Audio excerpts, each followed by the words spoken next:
Good morning, everyone, and welcome to Heal Profoundly and Enduringly. As many of you may already know, this show is all about bringing forward those quote unquote off the beaten path ways to heal. And it really came to me through spirit to offer this opportunity to the collective to continue building resources and tools in your toolbox so that you can empower yourself to heal from within, and you have the power to do that. So I've been bringing on experts and healers, and we have a doctor here today to be able to assist us with adding to that toolbox. And I'm so excited to introduce Dr. Onalee, who's a speaker, coach, and Doctor of Chiropractic, who's helped thousands of women learn to love and accept themselves. Dr. Onalee's mission is to empower, motivate, brighten, and inspire people to come home to who they really are, which I love that. I love that vibe so much, coming home to ourselves so that they can step into their own power and embody their vision. So welcome, welcome, welcome. Thank you for being here. Thank you for having me. It's an honor, and I love to jump on any opportunity that I get to speak to people who are willing and open to hear the messages and receive the guidance. Yeah, it's amazing, right? We want to take any opportunity we can to fill this gap, really, those people who feel like they're falling through the cracks with traditional care. So I love this. I love this opportunity. So I always start this show by asking, what is that one core thing that you feel is necessary to heal the most profoundly and enduringly? Which, for those of you who don't know what that word means, it's really about not having that Band-Aid approach, not having that temporary fix, right? This is long-term stuff we're looking at. So what is that one thing for you, Dr. Onalee? To me, I would say the relationship with yourself, the way that you speak to yourself, the way that you carry yourself, just like you would treat your best friend or a young child with love and care. If we do that to ourselves, we will live a life where we feel so much more peace and so much more freedom. A lot of times, the way we speak to ourselves is critical and judgmental, and we are constantly beating ourselves up.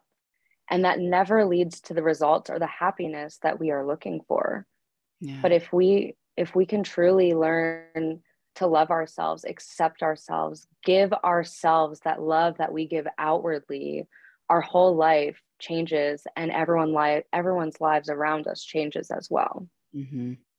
Yeah, it's so true. And it's funny because I just actually did a podcast episode the other day that was about this concept of self-care, and that, I love teaching people to take care of themselves, of course, and to choose yourself first, and that's a ripple effect and all of that. But that we go into that kind of care with the intention to serve, right? Like with the intention to serve the collective, and with the intention to really serve spirit, to serve God, because ultimately that's what God wants. God wants all of us to be collaborating with one another, to be learning from one another. And I think a lot of times people can say, oh, I'm going to dive into talking nicely to myself because it's going to make me feel better. And I love that. Absolutely do it. But I also love watching that expand into this intention that involves the collective. Yes. And I feel like that's what being of service truly is. You plug in, you connect with yourself, which ultimately you're connecting with God, your higher power. And then from there, you go forth and you encourage people, you inspire people, you talk truth into people. Everyone around you elevates and rises up. It's not just about you, which I love that you're saying. It's also about the collective. It's also about your community, people around you. Yeah, absolutely. And so I think that let's start with how you talk to yourself, right? Like you were talking about, and it's true, like words carry a vibration. And especially with this full moon in Cancer, we have a full moon in Cancer today. So that's really a very maternal energy. And that's all about nourishment and nurturing of, when we're drawn to do that for other people, when we're heart-centered humans, we're doing that on the regular, but it's really being able to ask yourself, like, where can I nourish myself? Where can I nurture myself? And I think through speaking, the way we speak to ourselves is one beautiful way to bring that forward. Yeah. And something I think is just so important is dropping all criticism. Throughout the day, I've worked with so many women, and a lot of the things that come up is that they constantly feel like they're not doing enough, or they should have been doing more throughout the day. At the end of the day, they don't feel done or feel like they deserve to relax. Mm. And so when we can get into a state of releasing the criticism towards ourselves and accepting ourselves, accepting the actions we took that day, accepting that we are enough and that we did enough, everything in our lives will start to unfold so much better, and you will create so much more peace. So I would say overall, that number one thing to do is release any criticism and allow yourself to be patient with how long that might take. It is a Mm. practice. It's Yeah. not going to happen overnight. And so if Yeah. you catch yourself criticizing yourself, don't beat yourself up more from that. You catch it, you notice it, you forgive it, you release it, and you let it go. Mm. Yeah. And what would your suggestion be for somebody who's just got a relentless critical tape playing in their head, like where they're like, okay, I keep doing it, but then I can't even, work or do anything because I'm constantly redirecting my thoughts. Like, what would you suggest to somebody like that? From there, the next step I would always say is allow yourself to be in that state. Allow yourself then to be in the state where you might be judging yourself or beating yourself up, because the more that you resist it or wish you weren't doing that, you create it even more. Mm-hmm. So the allowance of it, it's almost like a kid with a bedtime.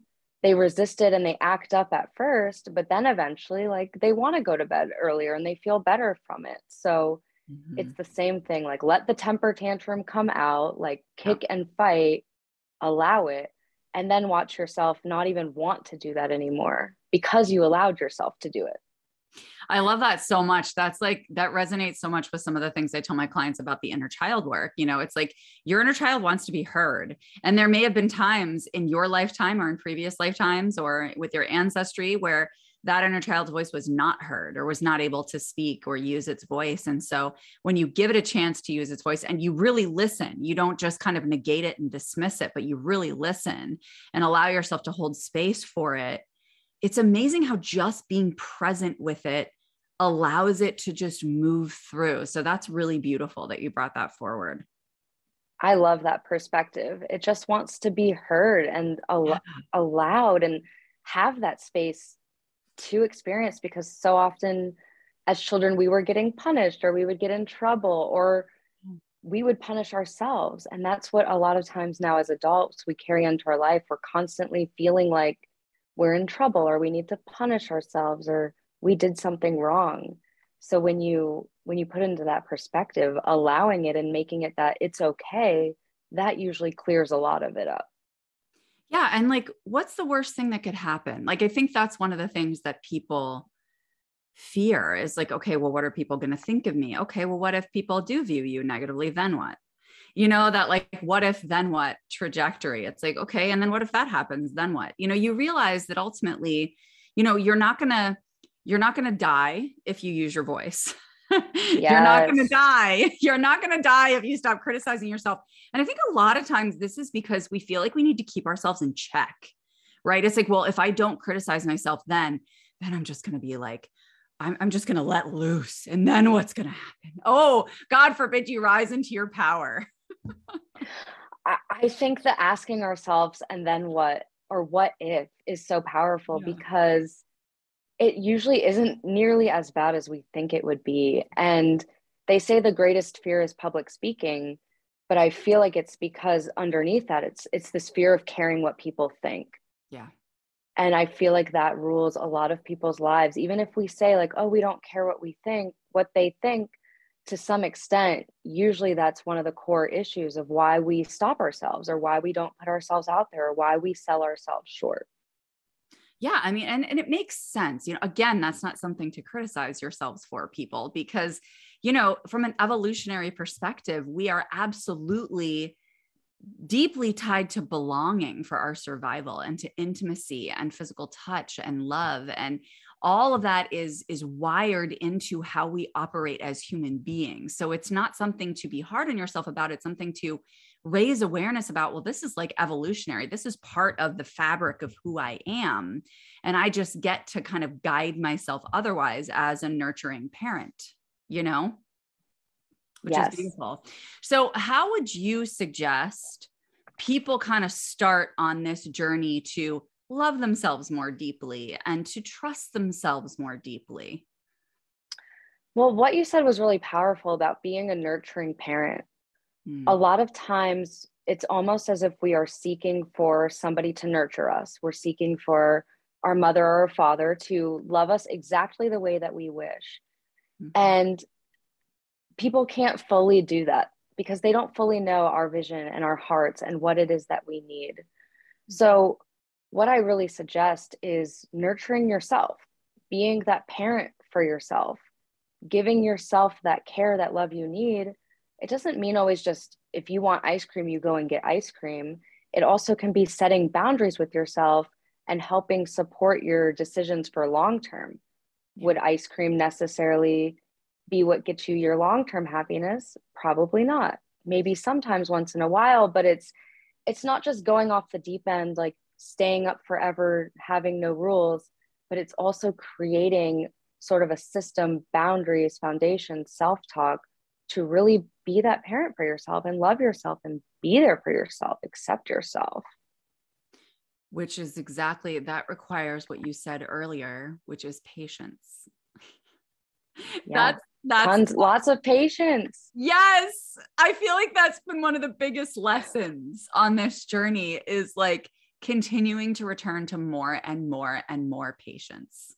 And like that's again, like we were talking about with the inner child, like if you're just present with yourself, if you just offer that space, so much can unfold, so much energy can shift and move. And so it's being able to say, yeah, like I am committed.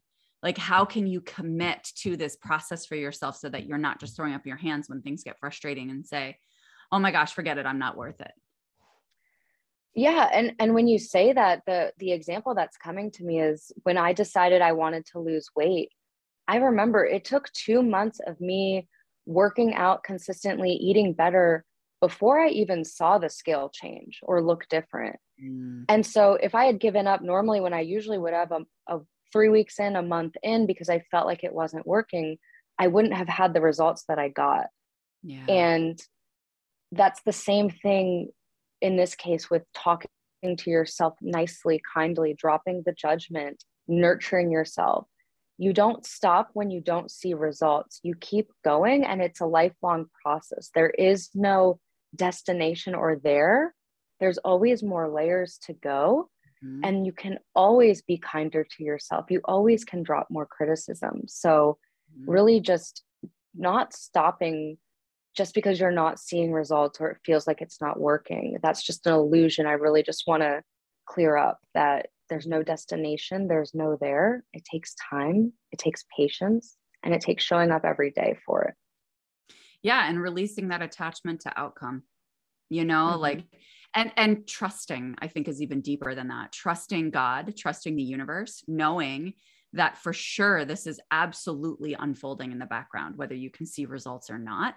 And really surrendering to that and being able to be like, yeah, well, I don't see it yet, but I know something's coming, and I know that it's going to unfold in a way that's in my highest good. Because what happens if it unfolded the way with that aligned with my conscious agenda, but then I wasn't prepared for that, or I wasn't able to hold all of that, trusting that God knows what we can handle and what's best for us in that moment.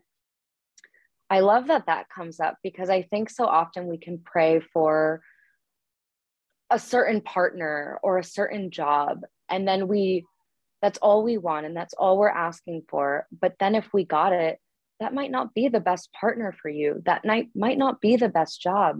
There could be someone else so much more aligned for you. There could be a job greater than you could even think or imagine. So I love the idea, surrender the outcome, trust God, but just come back to the feelings of peace, of love, of bliss, whatever you think that thing is going to bring you, instead of being so attached to it being that thing. Mm-hmm.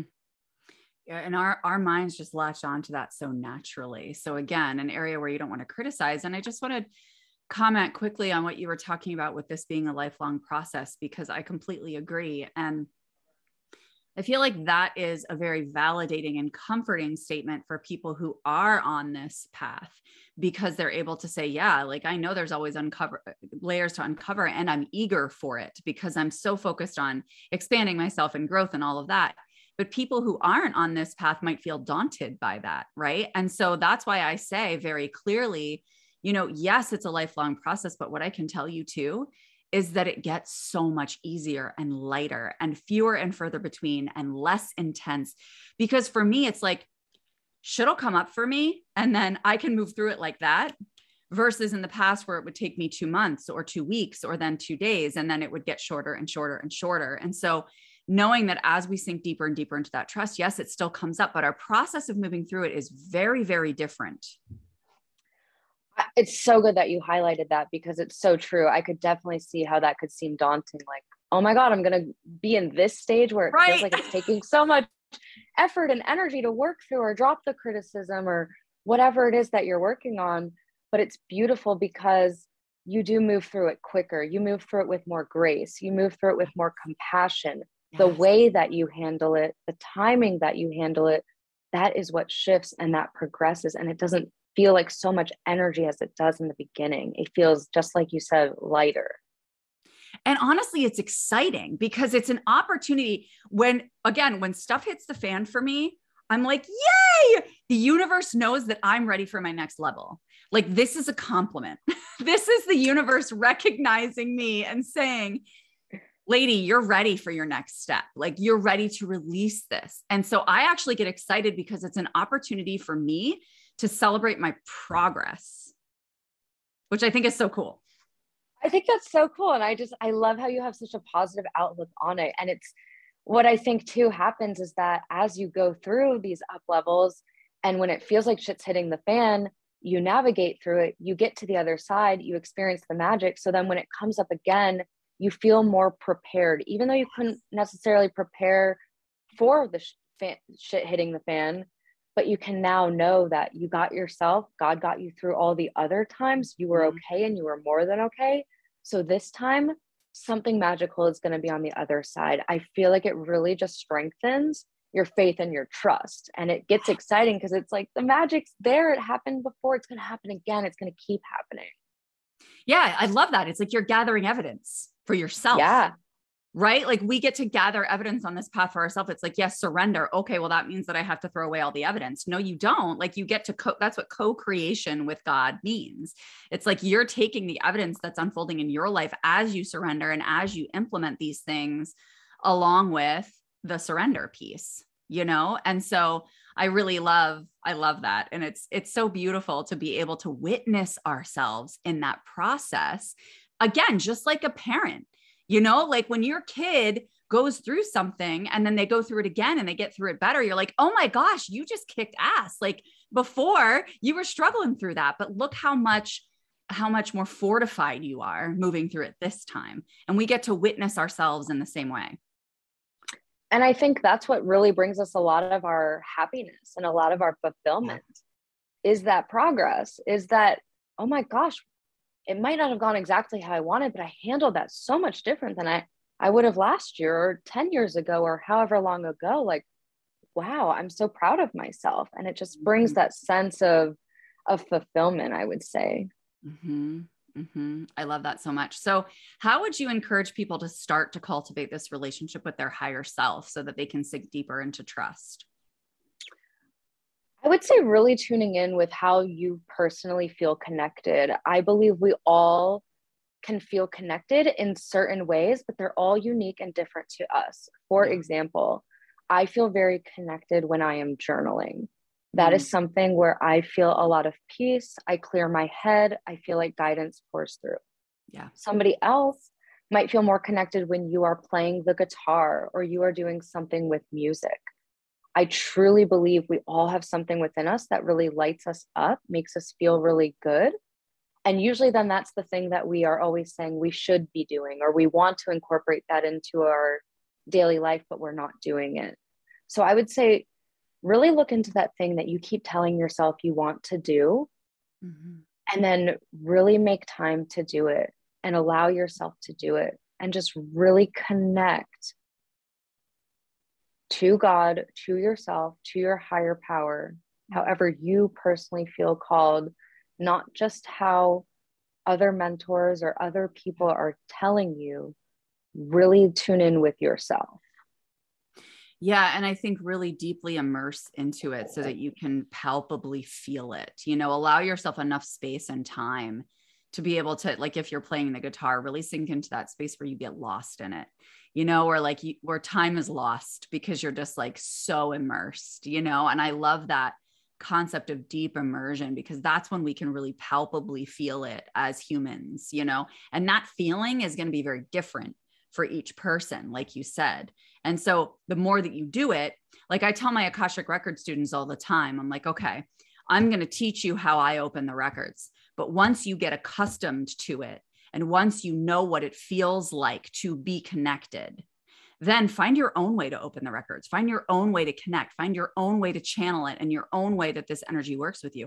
You're not going to do readings the way I do readings. You know what I mean? Like figure out, because the more people that connect to universal energy, to divine energy, the more we learn about the infinite, the more we learn about the magic that's accessible there, which is so cool. I love the concept you're bringing up about immersing yourself into it, because I think one of the reasons why we as humans, we're not doing the thing that we know we, in quotes, should be doing or that would help us is because it feels like something we need to do or have to do. Right. But when we create that time and that space to get lost in it, that is when it flows. That's when it's fun. That's when it doesn't feel like a should. And that's when we tap into that universal energy, that universal consciousness. So, for example, like I just said, for me, it's really journaling. But in the morning, I give myself an hour. I set a timer. I allow myself to journal. I allow myself to read, to meditate, to connect with God, to have that time to get lost and to be guided. That way I don't get so lost in it. I spend the whole day doing it. Right. And then I don't get the other tasks that I might not want to do, but are needed to get done.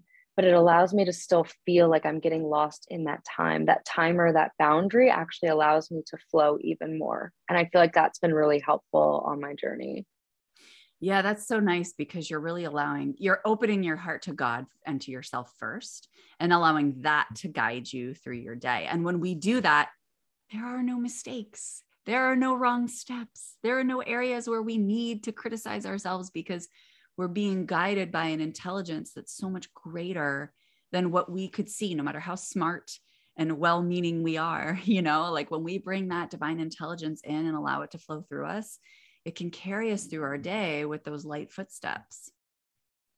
Absolutely. And as you were saying that, like when you brought up the criticism, it's also when you have so much trust and so much faith in your higher power, in knowing that you're guided, you really do release all regret. You release your doubt, you release your shame. And you also know that if you feel like you did make a wrong decision or not a decision of the highest for you, God always will back up the decision that you did make and make that right. Like you can't go wrong with what you chose and what you did. It will always be corrected. There will always be magic and gold on the other side.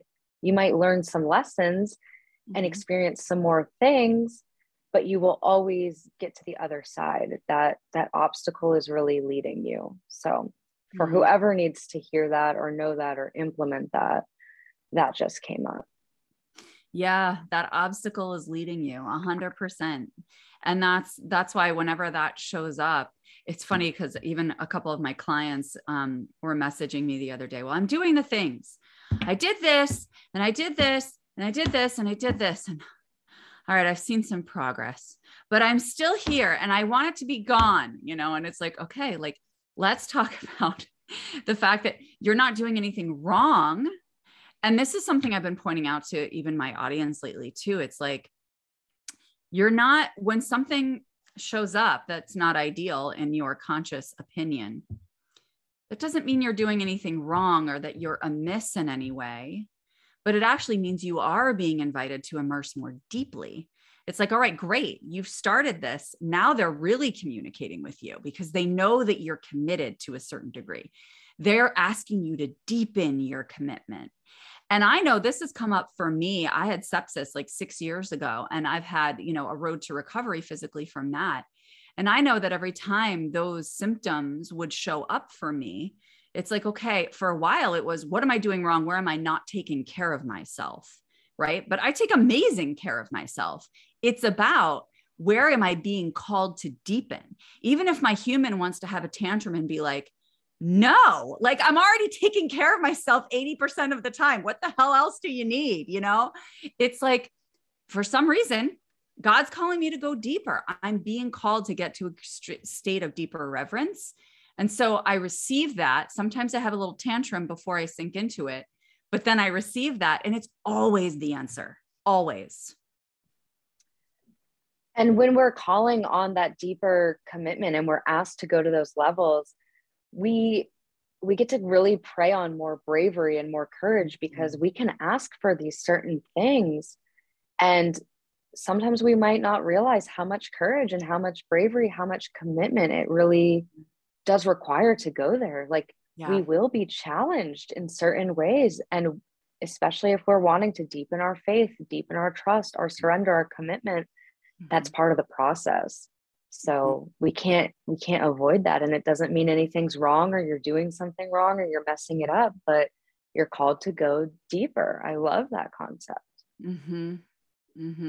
So yeah, so celebrating all of you who are on this path, because you're a badass, because it takes that courage and that bravery. Like Dr. Onalee was just saying, it does. And just celebrate yourself for even listening to this today, for opening up and receiving anything that we're sharing with you, right? Like that's a celebration in itself. So how can people reach out to you? How can they connect to you? What's the best way that they can just start this journey of moving towards greater self-love and coming home to yourself?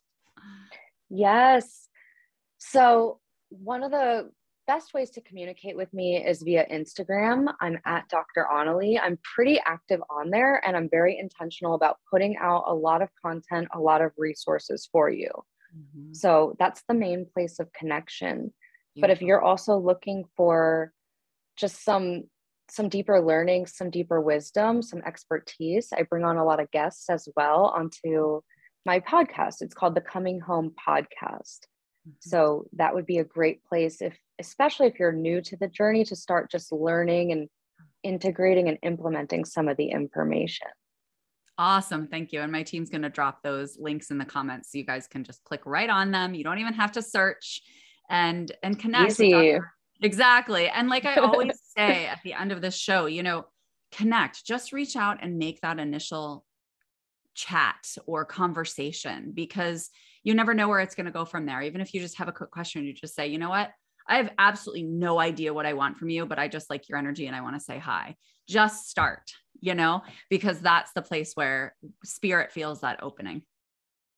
I love that you said that, because I really do encourage people to reach out, because even if it's not to work with me or my content necessarily, I still know a ton of people. I have a ton of resources and I can help guide you to where you want to go. But it's being open to receive. It doesn't need to look like the certain outcome you might think or the fear you might have around it. But that's why I always say, tap into your bravery, tap into your intuition. If you're being guided, whether it's reaching out to me or reaching out to you, reaching out to someone else, access that courage and trust and allow yourself to be led where God is going to lead you.